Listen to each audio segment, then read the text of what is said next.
Hello everyone, I hope you're all doing excellent. Today's project is to rewire the fuel pump. Now right now the fuel pump is running off of the Haltech 1500. The Haltech is connected to a pre-terminated harness for a stock S4 FCRX7. It does have a relay in the pre-terminated harness's fuse block, which is the appropriate way to run it. However, it is running on about, I'd guess, maybe 18 gauge wire back to the stock fuel pump.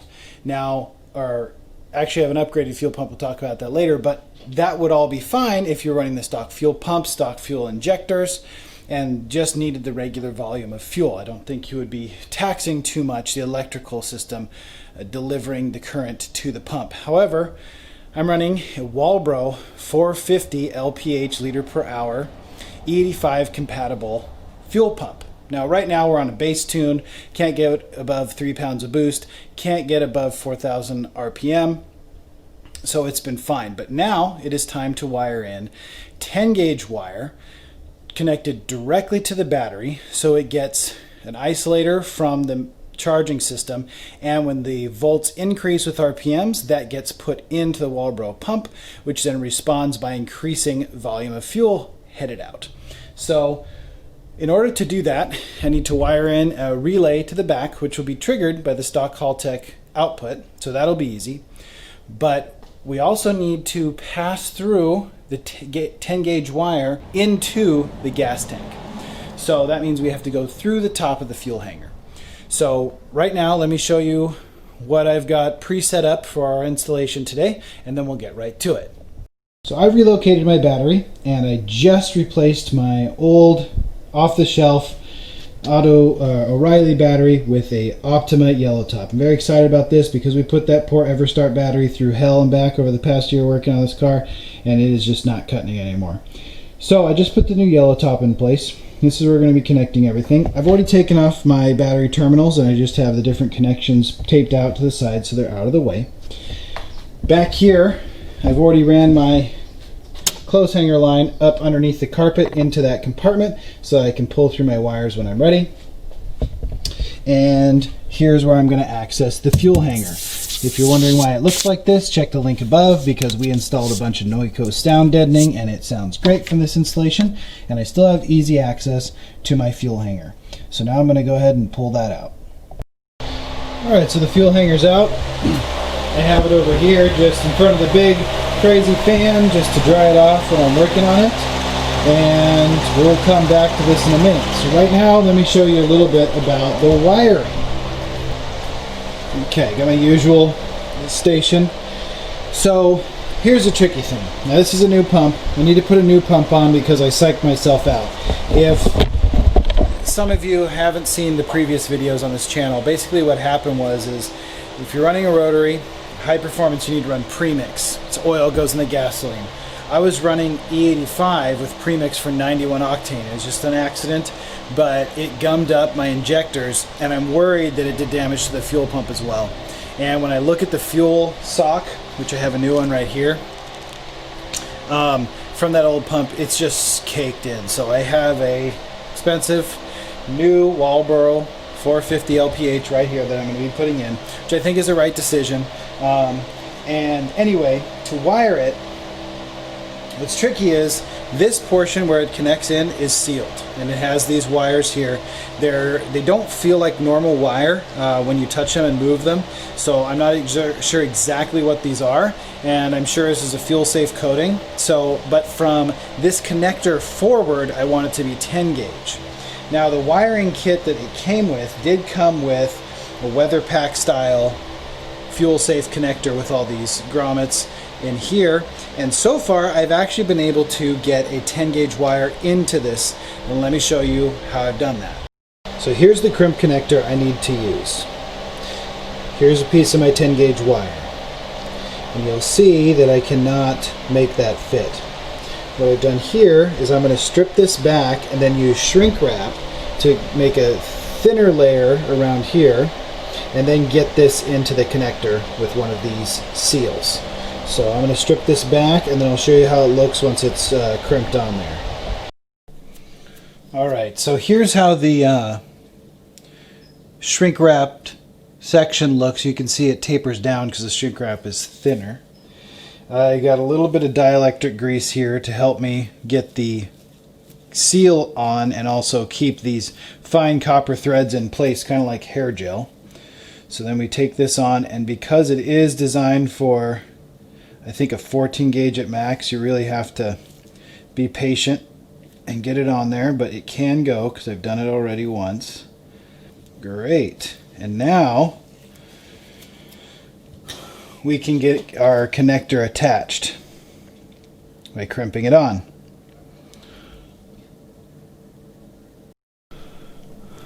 So here's how the crimped connection looks, and you can see that the 10 gauge wire has a lot more strands than can be easily accommodated by this crimp.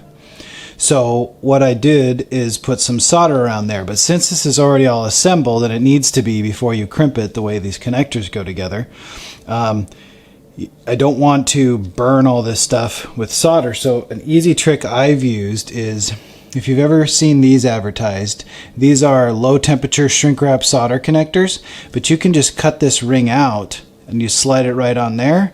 Excuse me, I'm out of camera. You slide it right on there, slowly heat it, and it gets a nice mess of solder all the way in there. As you can see, I already did on this connector here. So this connector, just like the other one, is 10 gauge crimped in there, and then it's also soldered, so we have a connection from all those strands. And here we have it, nicely assembled in, come on, focus.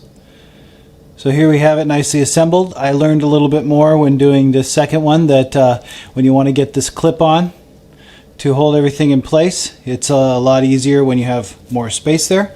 But this is now connected, 10 gauge all the way in here, nice and soldered. So I have a lot of hope that this will give us the strongest possible connection with the easiest way to manage it in the future, where we can just simply disconnect it. Because the only other way I could think of was just splicing in the wires, which is probably fine. It's probably the way a lot of people do it, but I wanted to do it a little bit differently. Alright, so now I got one piece of the puzzle done here.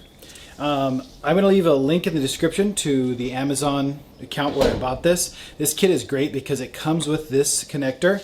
It also comes with the other end, which is cool if you need to work with the plugs coming off of the fuel pump, but there is one already on there as well. It comes with the fuel pump and everything. So if you want to switch to a Walbro 450 LPH, I'd really recommend this compared to the other kits I bought, which just come with a, I'll show you here, the basic pigtail.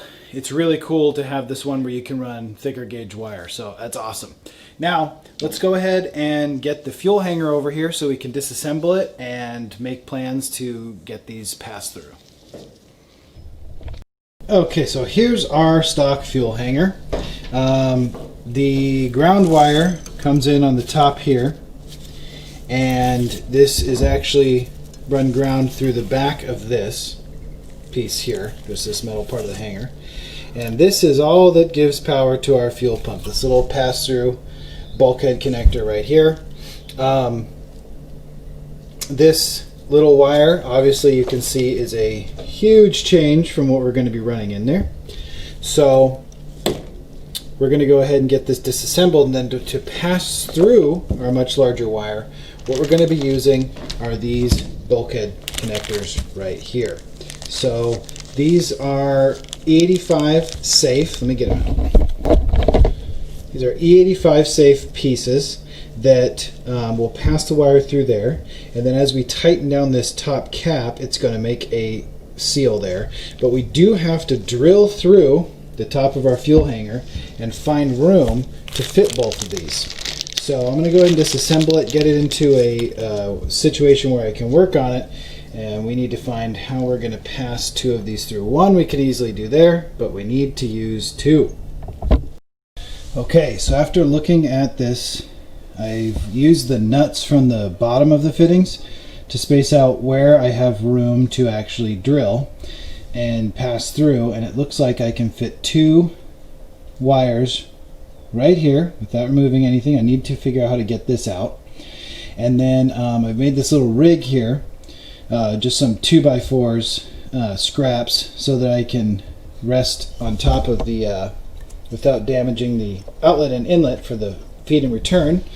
And what I'm going to do is, those fittings I just mentioned, those bulkhead fittings, are actually 3/8 NPT threads, which is great because the intake air temperature sensor I installed long ago is 3/8 NPT, and I actually have a drill for that size and a tap.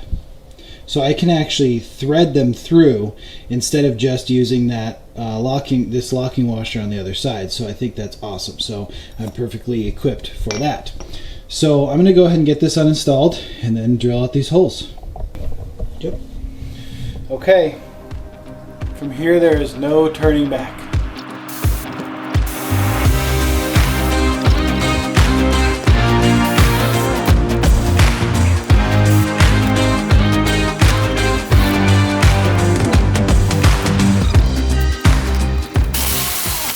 There it is. Now, the original location I thought I was going to be able to put a second tap through is not going to work because I can't get the fitting in between here. So the only other location I can see, because under here is our fuel level carrier, is right here, which should be okay, but that does mean that I'm going to have to make some new clearances below. But that's all right. You see everything? Mm-hmm. So I'm going to get myself a center punch, which I don't have my center punch, but if you ever have a nail and a hammer, it's the same thing.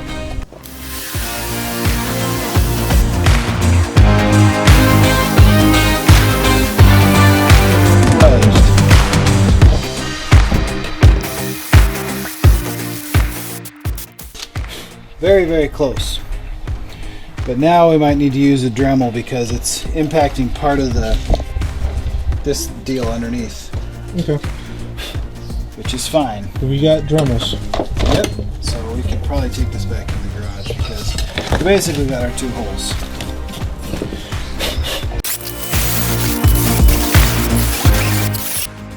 Okay. It took a lot more doing than I thought, but we've got 2 holes passed through here. I did have to use a carbide bit on the Dremel to clear out a piece of the fuel hanger here so we can fit in our nut, which is our template for whether or not our fitting will fit. And I had to Dremel out to make the surface smooth so that it will seal, but we got that done. So now need to clean this thing up, get the metal shavings gone, clean up our work area because we don't want any of that going in the fuel tank. And then we'll go ahead and tap this in both holes so that we can thread in our fittings from the top. So, yeah, cleaning time. All right, so now it's time to tap it to 3/8 NPT. May seem like an extra step, but I think this will help a lot. So, get this thing started.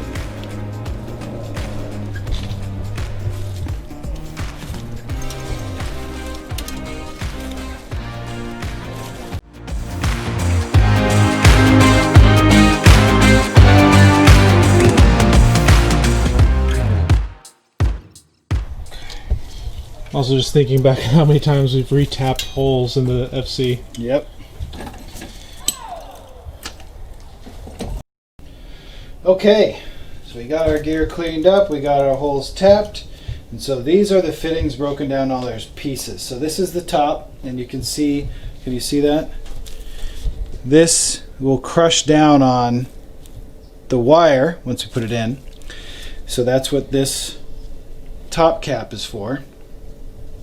And then this threads through the fuel hanger. So that's a 1 Teflon gasket. So we'll go ahead and cross our fingers and see if this is going to thread in. And it is. Holy moly, we did something right. Yep. And then on the bottom we put another Teflon gasket. and our nut. And we get that all tightened down.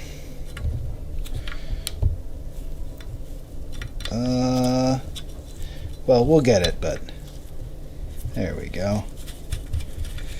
So we'll tighten those down. Oh my gosh, it actually works. 2.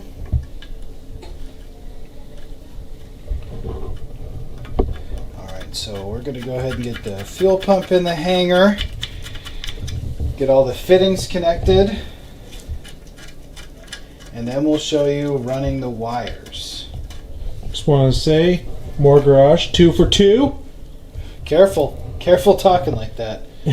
Run into some weird problem. Okay, so we got the fuel hanger reassembled. You point at the fuel hanger. Thank you. We got the fuel hanger reassembled right here. Got our new fuel pump in here, new hanger, got our new sock rather. Yeah, new sock. Looks nice. Got our PTFE safe fuel line, and we've got our 2 fittings here. So let's take a look at those. They look pretty awesome. Nice. So now, one other complication is these 10 gauge wires are silicone covered. And I've read around and found that whether you're looking at regular automotive wire covering or silicone, everyone says it doesn't go good in gasoline. Don't use it in gasoline. It's not fuel safe. So, something that is fuel safe, shrink wrap. So, I'm going to go ahead and shrink wrap these all the way from this end where the shrink wrap already is, all the way down to where it needs to come out, which is actually not that long. But that way we shouldn't have any problems with that. So I'm going to go ahead and run some lengths of shrink wrap on both of these, and then we'll pass it through these fittings here. Alright, so we got our shrink wrap on here. So now it's time to pull this through. It doesn't necessarily, I guess, I'll put the red one on this side.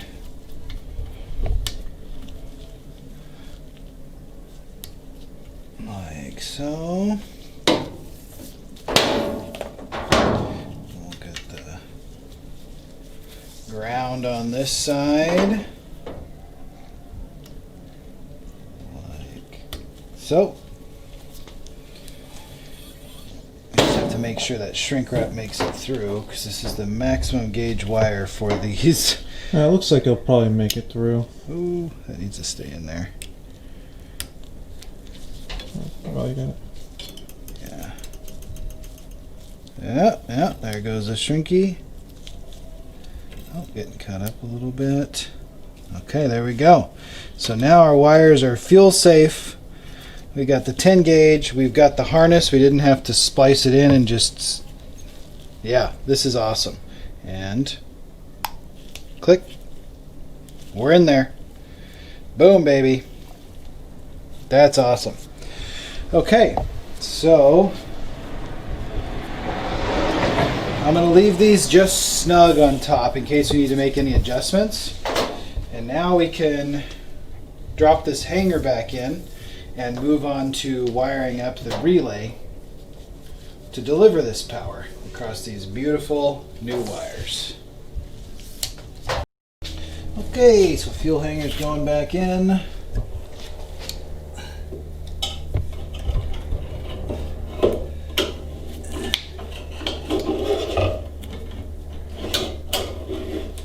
we go, our big boy fuel pump's in there. There we go. Now we get to wire in our relay. This little unit here has a 30 amp fuse already inside of it, and I've already found a location I want to put it. I want to put it right up here where it's easily accessible, because I don't have these trim pieces that cover this part of the car, but also if that fuse needs to be changed, it's just right there. And we have the power coming right out of the top of our new unit right here, right up there. So I'm gonna get this wired for the signal first, and then I'll show you what we're going to do to connect these guys. Okay, now we got to pull some wire. Already got my clothes hanger puller. Hopefully got enough clearance.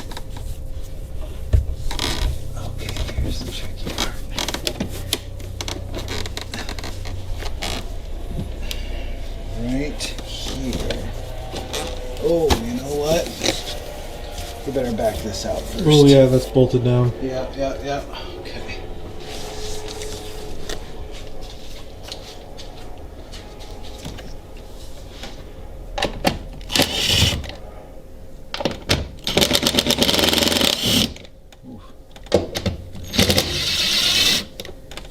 Alright, now let's try this. There we go.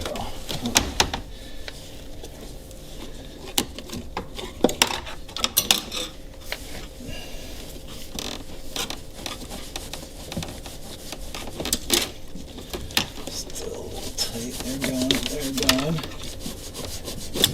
Oh.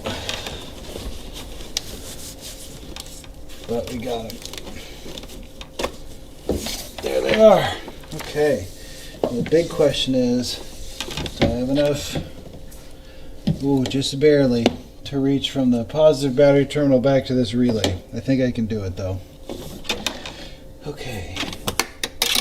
Over there. Plenty of negative cable. I just want to use this nice high quality stuff the whole way if I can for this relay. Alright, so Thomas has ran the wires through into the back bin here where we have the batteries stored. He has looped everything, crimped everything, so now he's in the process of currently hooking up both the positive and the negative battery terminals with the new wires on the new Optima battery. So, Yep. in theory, it sounds awesome because yellow top Optima batteries are the pinnacle of battery power. Made in Hecho in Mexico. Oh yeah, Mexican batteries, best batteries. I just hope it's better than that Everstart I was working with, because it was on its last leg. Alright. How many times, you know, that battery almost looks like it's warped. Could be. It looks like it's leaning off to the right. Could be. But yeah, we've charged that battery at least 600 times. Yep, and put it through lots of basically experimentation. Yeah, it's been a trooper though. That battery right there, it's been a trooper. So that part was a pain, but that should be done. Let me show you how it's wired up. Let's go to the back. Alright, so you saw us already run these wires through the bulkhead. And here is our relay, and I have it flipped upside down just so I can show how it is wired, because that is part of the question. So you have power in, so this comes from the battery on our 10 gauge. Power out, which goes to the pump, and we have ground, which is just attached directly to the battery for the pump. Now we have a ground wire on the relay, which I have grounded to the chassis where the relay is mounted, because this is not a ground triggered relay. This is the signal from the Haltech. This is a positive signal trigger, and so this relay should click on and we should hear that fuel pump prime, and it should be hooked up. This is just giving us fuel sender. So if you stay back here, Jeff, you know what, let's tighten these down so we don't have any fuel come out. So we're going to tighten these down real quick, and then if it primes, we should be good to go, and then after that, we'll give it a fire up. We're going to prime it. Battery's hooked up. Here we go. Stay back here and film that and see if it makes a noise. I'm staying. See if it makes a noise. Ready? Yep. Steady. Yep. Yep. Oh yeah. We got noises. Okay. That's good. Is there No leaky. no leaking? Very good. Alright. Well, let's try and give her a fire then. Where are my keys? Don't know, but I'm gonna crack the garage door first. Yeah, good idea. Good idea. Because this car will try to kill us. Oh.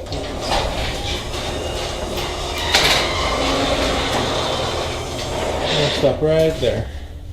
Okay. Here we go.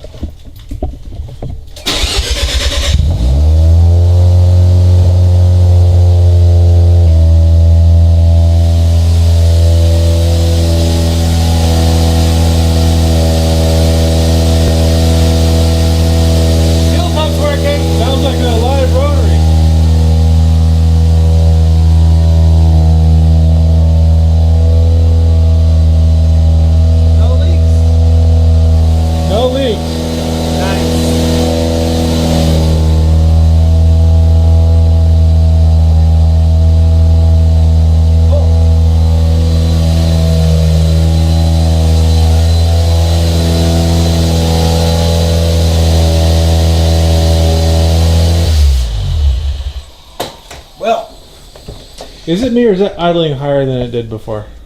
Yeah. Could be because it's cold, because it gets getting more fuel, but we will find out when we get it tuned at Dyno Day. Coming over to the board over here, there's a couple things we can cross off. One, the rewire the fuel pump. Dunskies. Exhaust leak. Dunskies. So all the really thing that will just help us dial in right now for tuning is the S5 throttle body. So there you have it. Nice fresh wires, even a fresh fuel pump in the FC. Hopefully that's helpful if you're looking to know how to put 10 gauge wire to your fuel pump via relay. Any questions or comments, post them below. Remember to subscribe and like as well. And when they ask you, tell them you want more.